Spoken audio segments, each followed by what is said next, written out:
Yeah, Good morning, Subhake. You settle down, then we can start. I think today's one is probably one of the most important part for your understanding of embryology of the cardiovascular system. I use the word cardio and vascular for a reason, because the cardiac part, I basically gave you the idea how the heart is developed over the time.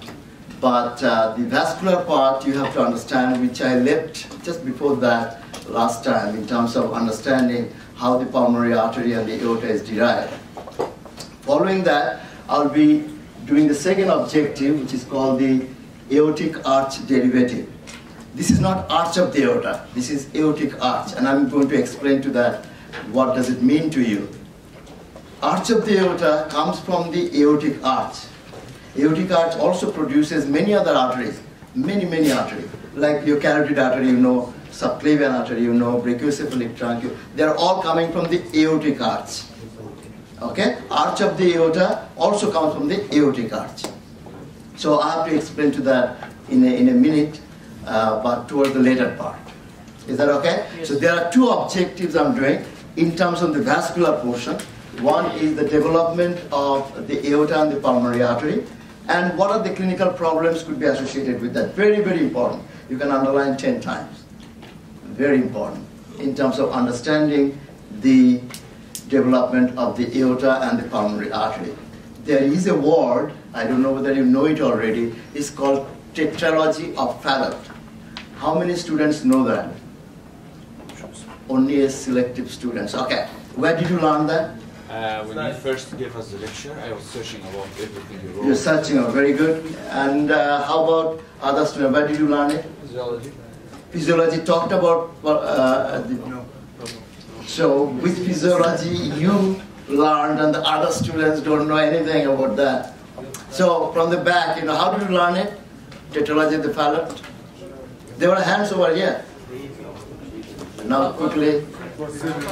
Yes? You said it was rarest. It's one of the rarest, yeah, probably. But in the lab, somebody said in the lab.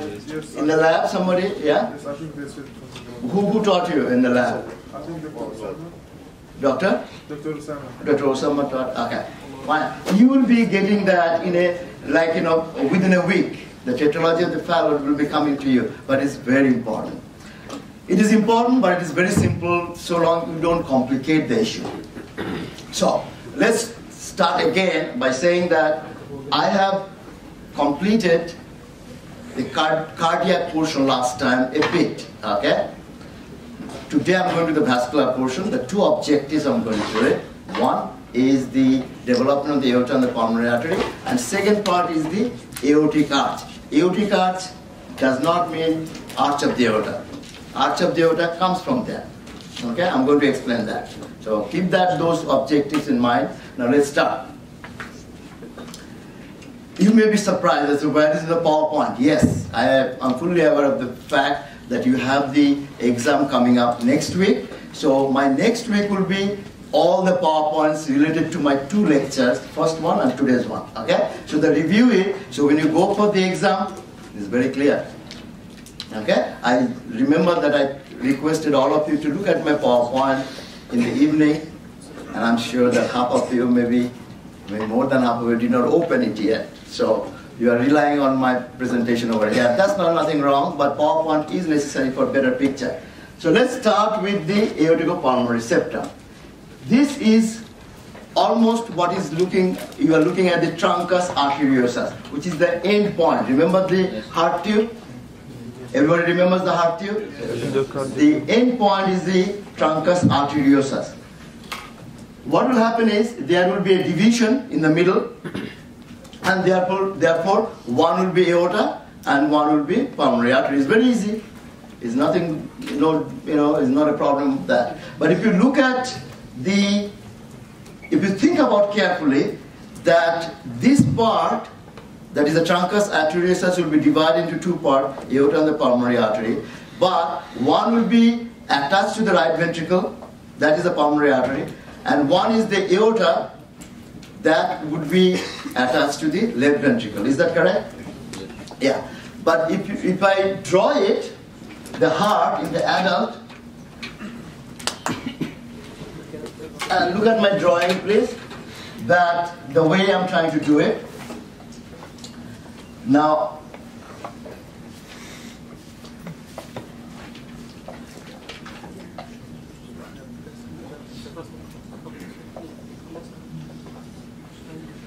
okay.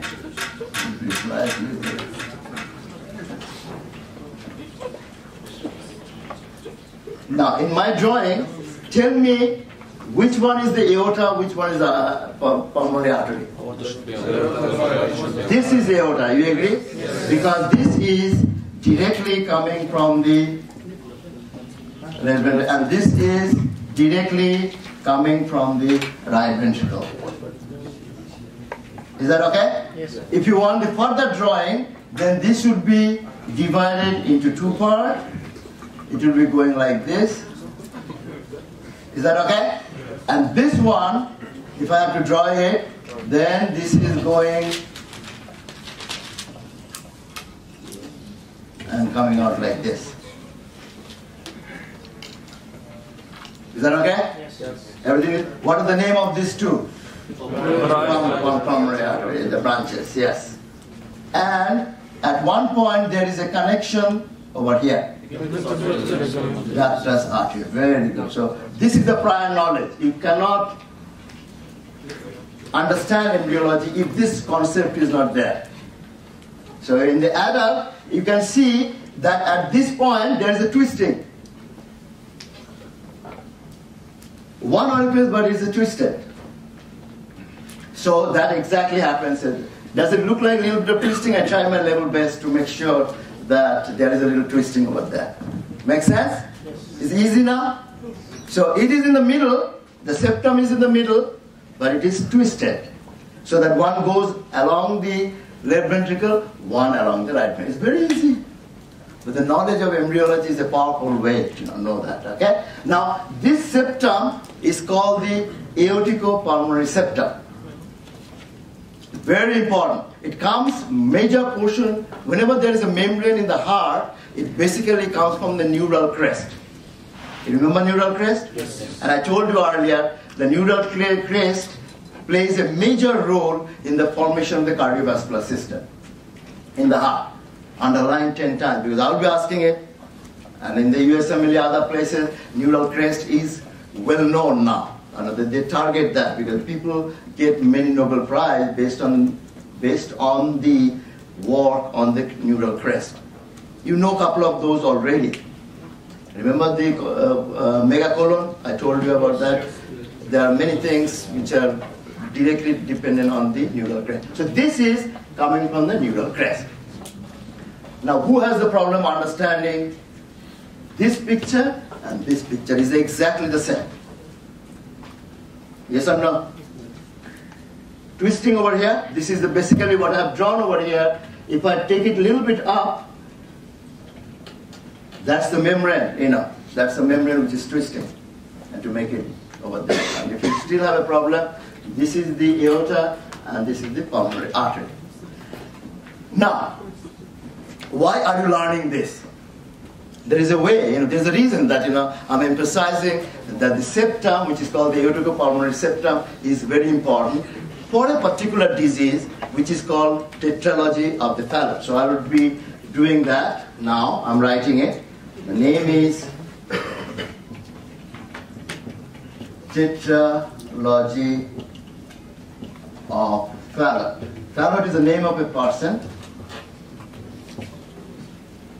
And he discovered that a long time back that there are 4 problems could be associated with the heart if there is a problem of the aorticopulmonary septum. Tetralogy means 4.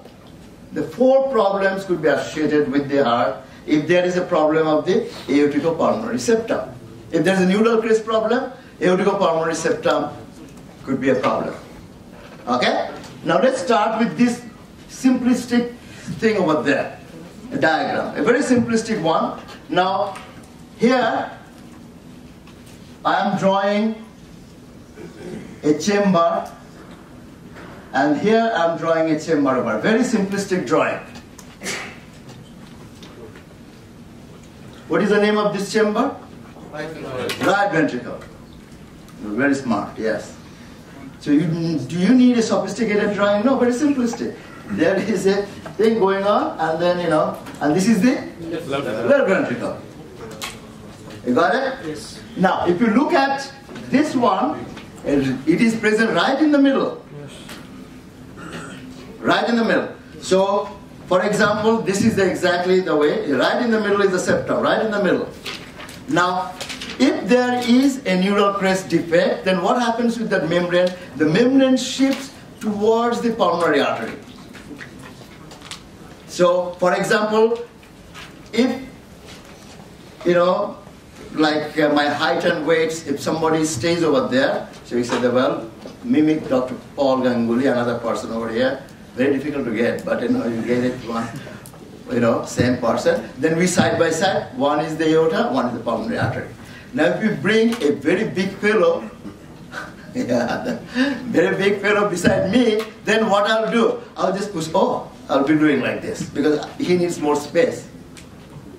He needs more space, so I'll be doing a little bit. So if I move a little bit towards the pulmonary artery, then what will happen? The pulmonary artery will be constricted, yes or no? Yes. So this is exactly I'm trying to do. So here, I'm putting it a little bit this side, which is not normal, but I'm putting it. So what will happen now, pulmonary artery?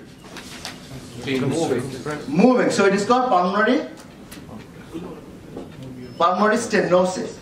So I'm coming, right, we're going to write. So tetralogy of the fallout, I said there are 4 problems. What is the first problem? Pulmonary stenosis. So let me write it down. Pulmonary. Let me put it again. The problem is 1. Neural crest defect. And it is translated into 4 problems. And sometimes the students have to memorize. You don't have to memorize. It's a simple logic. The shifted membrane is associated with pulmonary stenosis. Yes or no? Yes. Now, if you look at my drawing, now the aorta is taking the blood even from the right ventricle. Yes or no? Yes. Can you see my drawing? This is the right ventricle. When it contracts, it is going to the aorta, which is called overriding of the aorta. So I'm writing this, overriding of the aorta. Overriding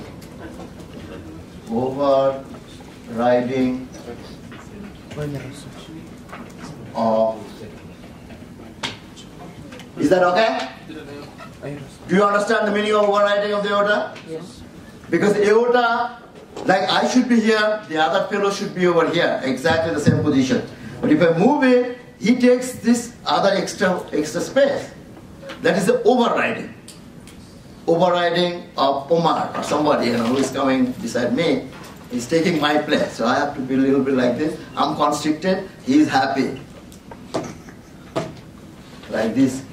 Aorta is very happy because I get the blood from, but there is a problem of, you don't understand, the problem is the oxygenated air. Because he's getting, aorta now is getting the deoxygenated blood. Cyanosis. Right? Okay, so the second problem. Heart problem, now this is very interesting and this is the recent thought process. Many books do not write that. Okay? But I tell you, because you are Al-Faisal, you are 21st century, you are the best.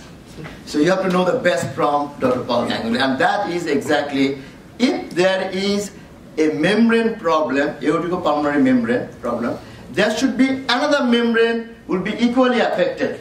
What is the name of the membrane? Ventricular septum, because that is a membrane over, remember that? Yes. Yes, so there will be ventricular septal defect. So I write over there because this one, I translate, this is a beautiful drawing actually. I do it over here. Remember this? This part, this much is coming over here. So this is now a problem. So blood is coming from the left ventricle to the right ventricle. You understand that? So which is called ventricular septal defect. Number 3 is the ventricular septal defect. I write over here. Ventricular septal defect. ventricular septal defect. I tell you, embryology is very interesting if you think about that way. The final one, so we now have to do the number 4. Number 4 you can understand. Now the blood is coming from the left ventricle to the right ventricle. Also the right ventricle, what it has, the blood, it cannot send it to the pulmonary artery properly because pulmonary artery is stenosis.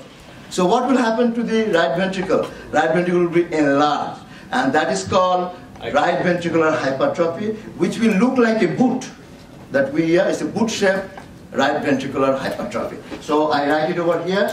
4 is the right ventricular hypertrophy. You understand? So therefore, look at my drawing. So it is happening like this. So my right ventricle now has enlarged like this. I use like this, like a boot. You may question, oh, Dr. Paul, it doesn't look like a boot. So I put a lace over here. And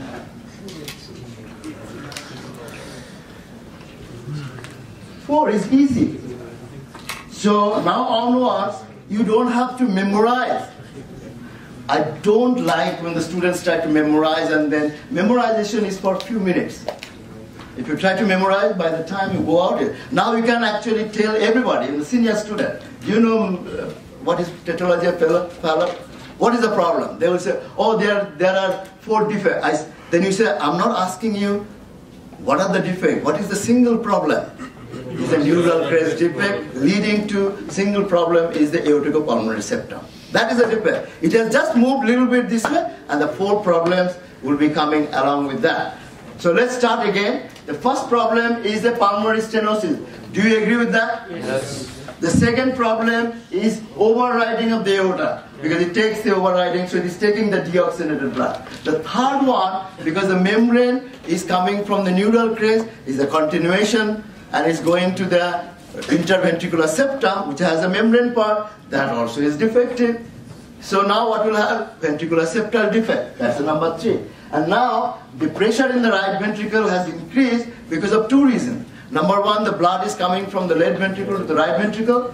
And second, there is a pulmonary stenosis. So the ventricle will look like a boot. It has just increased what is called as the right ventricular hypertrophy. You don't need more than this. You don't need less than that. You know the cause, you know the effect, you know the problem. Is that clear? Yes. Everybody is clear? Yes. Wonderful. Yes. Doctor, can you repeat the ventricle part? The ventricle is okay. The ventricle now is getting less blood or more blood? More. Why? Because the left ventricle is shunted blood, and also the blood is accumulated over there Because the pulmonary stenosis. So what will do? It will be boot shape. So we have if you go to the internet, you can see what Dr. Paul is saying. It literally looks like a boot, like it's a huge swelling. Of course, there won't be like this. This won't be there. This is my drawing. Yes. Twisting button. That's a normal. This is nothing to do with this. This is normal. No, first. Is it twisted over here or not? Yeah. So the second one twist. Yeah. Because if you see the aorta is going like this way. Is this aorta or not? Do you have the gross anatomy idea? Have you seen the aorta and the heart? Today you should see that. It is exactly like this. Yes or no? Yes. Pulmonary artery going like this. This is it. If this is the case, it's the same thing. But nothing. I did not say anything special. Yes. These defects happen before the funding. Neural crest defect. Yeah. Neural crest defect. Anybody? Yes. The second diagram before the twisting. Yeah. So what will happen is the twisting is there, but in the midline. But the twisting will be there, but it's shifted over here. That is the problem. The aorticopulmonary membrane, the twisting defect is not there in the Fallot tetralogy. It is just shifted a little bit on the right side. Is that okay? Yes. And that leads to the 4 different problems. Please remember that I'm not going to repeat it again because I have to start the second objective for the time being. Is that clear? It should be not a little bit, it should be 100% clear for all our students. Is that okay? So now I have to draw 2 diagrams.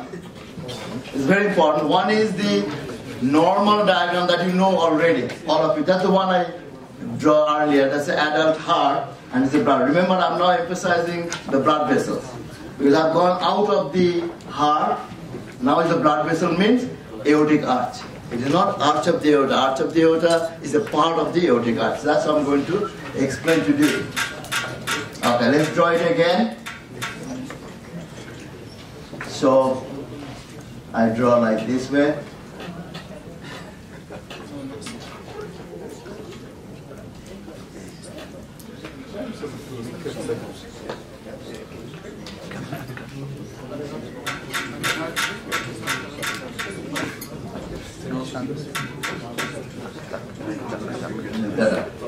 Okay, and this one I make it red. This is before.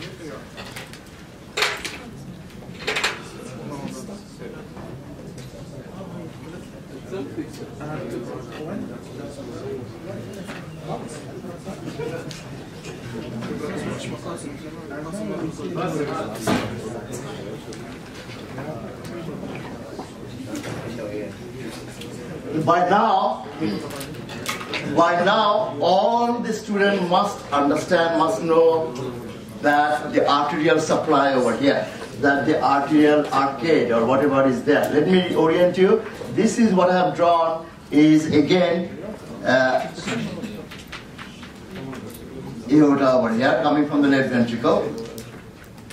Okay? It has come out and giving you 3 branches over there. Brachiocephalic trunk.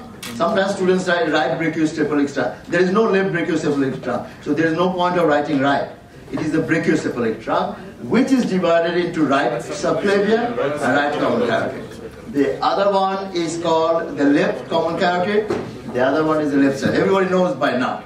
And then this is the aorta. And over here, the drawing is actually suggesting you the pulmonary artery, which is divided into 2 parts, left and right. And in the embryonic life, this is connected with the aorta, so it is called the ductus arteriosus. Everybody is clear? No talking, please, because this is very important what I'm going to do it now. My drawing is very important, the next one, okay? Now, this is nice because this is happening around 5th week. Remember, the heart starts in the 3rd week. By 5th week, this is happening. This is happening. Now remember, the early part of the heart is a little tiny thing over here. It is beating, but the embryo is growing and head is going further away. Like in the last student over there, I can see, say, if I am the heart and I have to pump to force the blood over there, what will happen? Tell me. The tube, the connection will be obliterated because the heart cannot do it. You understand that? That I'm trying to, because there, the head is forming, the neck region is forming, the we call pharyngeal arch is forming over here. So we have to, the artery is there, the artery is forming simultaneously, but the little heart cannot send the blood properly to over there. So some of the changes will bound to happen. The changes mean some of the tubes will be obliterated. And then finally it will look like this. So I have to bring this one to your attention from the beginning, okay? So what will happen? What are the things go out? And then finally it will look like this. Is that okay? This is the final. This is not the embryonic stage. This is after maybe 12 weeks, 13 weeks, it will look like this. But early part, I'm talking about the 5th week, there will be different story. And what is the story? Let's draw that. So I'm putting a very simplistic diagram over here. Say, this is the heart. And then you have the final part, truncus arteriosus, which is divided, everything. And then we call a space over here, we call that aortic sac.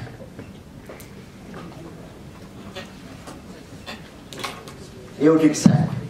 From the aortic sac, you have, because here is the head and neck area, here is the head, the 2 main arteries are coming up in the 2 tubes. And then it will be divided into 6 parts. 1, 2, 3, 4, 5, 6 on either side. 1, 2, 3, 4, 5, 6.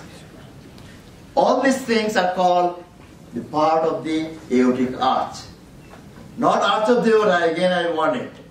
These are called aortic arch. So it's beautiful. But I have to make this one to this one. That's my job. Then you'll understand how it is developed. Is that clear? Yes. This is around 5th week. So what happened is, things are forming. Okay, things are forming. Why this is needed? These are 6 arches because we have 6 pharyngeal arches over here. You learn in year 2 that this part is formed. You don't understand the arch. So I have to draw something to make sure that how we look like. I usually take that lecture in the year 2, but I'm doing, maybe in the year 2 is coming up, the head and neck, so I should do it again. And they are surprised how we look like. If I say that, we look like this,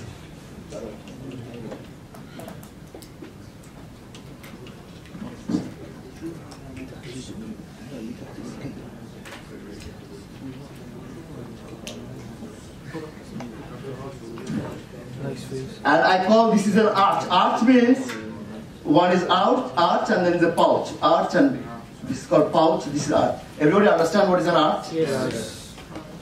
This is an arch, this is an arch, this is an arch, this is an arch.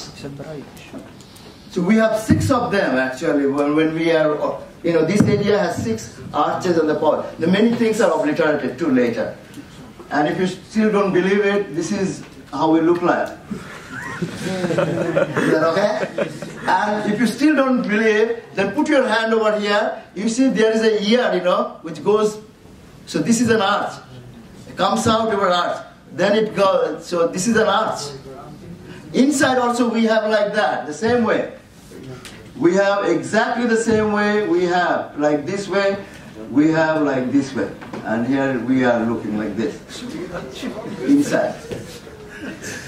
It's very easy. So now you know that, I look like I have a ear. All of a sudden you realize that yes, you have a ear. You've never seen it in your life.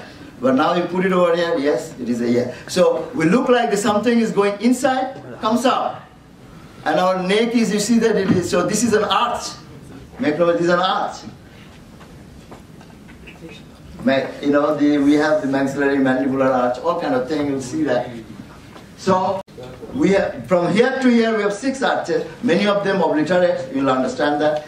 So we need 6 arches. Now what happens is, the first one, think about the first one, little is the farthest distance. He wants to put the blood further. Now he cannot do it anymore, but this is obliterated. So the first one obliterates. The second one is the same story. It obliterates, means gone. Then you may ask that student, how he is fed, like how the blood is going over there. Now, the human, the whole architecture, genetics is very intelligent thing. So what will happen is, it will be like this way. So this will be gone, 1 or 2, and this. Now let's see the intelligence of you now. Can you tell me what is this artery will be? Carotid artery. Very good. So carotid artery actually. So now, instead of this, it will give the branches. Is that correct? Yes. From one. It's easy. If I cannot do it over there, I will get a help from him. On the right hand side. No. I say, I give it to you, you give it to him. Easy. That's exactly what's happening. This is the carotid. So we have done 1, 2. Number 4 is very important. It's big. You can say, now tell me, what is this I'm drawing? This one. No, I did not put it inside the heart. And I stop over here. Internal thoracic. Tell me what is the name of that. This is arch of the aorta. This is arch of the aorta. Number 4 is the arch of the aorta. Now, do we have 2 arch of the aorta? Initially, yes. Yes. So what will happen? In the distal part only, it will obliterate. The right arch. But sometime it may stay, and that will create double aortic arch. Double aortic arch is not uncommon. It's uncommon, but it is not impossible to have. People will be born with no problem, but the 2 aortic arch is present. Why? Because we start with that. The distal part usually obliterates, and the proximal part, I'm coming to that, what will happen? Remember what I'm trying to do? I'm mimicking this with this. Nothing else. Then, number 5, degenerate or never produce. Some books say, we say 5, but we don't see it. But some people, we see it for a second, for a day, for 2 days, and it obliterates. So what is now remaining over here? Number 6 only. Aortic arch. Not subclavian. No, I'm coming to that. Subclavian, not subclavian. This is actually, listen to that. This will be, and this part will degenerate. Now what I have drawn over here? Pulmonary. That is ductus arteriosus. Number 6, the distal part is ductus arteriosus, and this part, the proximal part, is the pulmonary artery. So this is the pulmonary artery portion. And the rest is, so now we can see pulmonary artery is now connected to the aorta. This is the pulmonary artery, this portion, I'm drawing this portion only. This and this is the same. So pulmonary artery is connected to the aorta. Pulmonary artery, because the distal proximal portion forms the left, the one, and the distal portion forming the ductus arteriosus. So the answer to this is the 6th arch. The distal portion forms the ductus arteriosus, which is connecting the pulmonary artery with the aorta. And the proximal part forms the pulmonary artery, which is connecting with the truncus arteriosus. And that's the story is all about. So now what is this one then? It will be the right subclavian artery. This is the right subclavian artery, which is this one, right subclavian artery. The 7th? This one, right subclavian. So right subclavian artery actually is coming from the 4th arch. If it is continuous, then it will be a double aortic arch. Then it will be forming like this, and then forming over here. So I'll repeat it again and again, so you should not have any problem with this understanding. And it's very important for you to recognize this fact. You don't need more than this, less than that. But it is very important to appreciate what is happening. So let's try it again. I said at the outset, it's very important, that aortic arch is not arch of the aorta. Is not arch of the aorta. Aortic arch is coming from the aortic sac, which is connected to the truncus arteriosus. So I draw it over here. This is the heart is forming. This is the truncus arteriosus, which is connected to the aortic sac. From there, the 2 main tube is coming, and the two tubes are actually giving the branches, and they are called the branches of the aortic arch. Branches of the aortic arch. There are 6 of them. You can ask why 6? Because your neck, head and neck area is formed by the 6 pharyngeal arch. You need the 6 arteries. So very quickly the 2 arteries which are very far away disappear. Number 3 stays over there to form the carotid artery. Number 4 forms the main arch of the aorta now. Arch of the aorta. Number 5 disappears. Number 6 is the main, very important one, because it is connecting the aorta with the pulmonary artery. The distal portion is forming the pulmonary artery. That is it. So the right one is forming the right subclavian. Now your question is, where is the left subclavian artery? Is a little complicated. I will not go into that. It is called intersegmental artery, which comes from here. The seventh one, 6 degenerates, and the 7th one actually is attached over there, and then it reshaped over here. So it's called intersegmental artery. Is not difficult. I'll explain to you. Segmental artery, and the number 7 is the 7th is forming the left subclavian artery. One more time, subclavian artery. And where is coming from? Because this will give some branches. 6, the 6 will disappear. Number 7 will persist, and then it moves over there. So it will look like over here. I'll tell you that what is happening. If you read 200 times in the book, 200 times book, you will not understand even a word about that. Trust me, if you need me to make you understand a simplistic way, and it's not a rocket science I'm talking about, very simplistic way. What I'm saying is now the last one which is bugging you, I know that where from the left subclavian artery is coming. Left subclavian artery is coming from the 7th intersegmental artery. Now, what happened to the number? The 6 disappear. Where are they? They are over here. Segmental arteries, they give branches. But the 7th one survived. And then when the reorganization is happening, it quickly moves up and to take the position. Now, you have this artery, and this artery is very clear to you. Is that okay? Yes. So, let's do it one more time. Final time, okay? Then we are okay. And obviously I have nice pictures over here, and I'll tell you the clinical implication of this.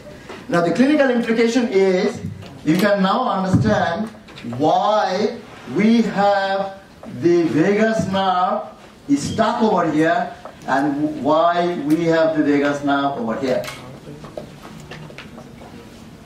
On the right side, which is the recurrent laryngeal nerve. Everybody has seen the recurrent laryngeal? Yes. Everybody knows on the right side, it is below the subclavian artery. Why? Because this obliterates. The sixth one, the distal part obliterates. So there is no, the ductus arteriosus. Ductus arteriosus is present only on the left side. So the vagus nerve cannot get out. So the difference between the right and the left recurrent laryngeal nerve is, on the right side, you see the recurrent laryngeal nerve below the subclavian artery. We have beautiful cadaver to understand that. That's the reason you have to come at night time. Unfortunately, I was there on 4 days, last week.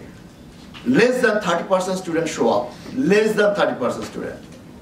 And it will be hitting you a big way if you are not coming. I tell you, your exam is not far away. You think that I can delay it at the last minute, I'll do it. Last minute there will be a respiratory block will be starting. It's a huge respiratory block. So you will be disoriented if you are not coming regularly to the lab. It will affect you, I can assure you that. And don't cry at that time, because it is your problem. Again, if you have those who have come in the lab have appreciated the fact that the recurrent laryngeal nerve, when you see it, on the right side, it is just below the subclavian artery. On the left, it is in the ductus arteriosus, or it is called ligamentum arteriosus by that time. You can see that.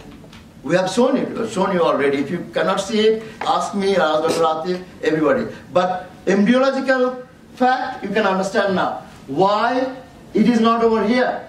Why the right recurrent laryngeal nerve is not below over here, because the distal portion obliterates. The sixth arch distal portion obliterates. The proximal portion forms the right pulmonary artery. The proximal portion of the left sixth arch is producing the left pulmonary artery, whereas the distal portion is forming the ductus arteriosus. This you have to remember and again do it. So do it one more time, what I'm saying. Number 6 is very important. Number 6 is very important. Number 4 is easy, like arch of the aorta is formed. From the aortic arch, it is forming the arch of the aorta, number 6. And number 4, sorry. So number 6 is important. So number 6 is producing what? It produces pulmonary artery and ductus arteriosus. So this little thing is the number 6. Yes or no? Yes. So this one is the same like this one. So what it is producing? Right pulmonary artery.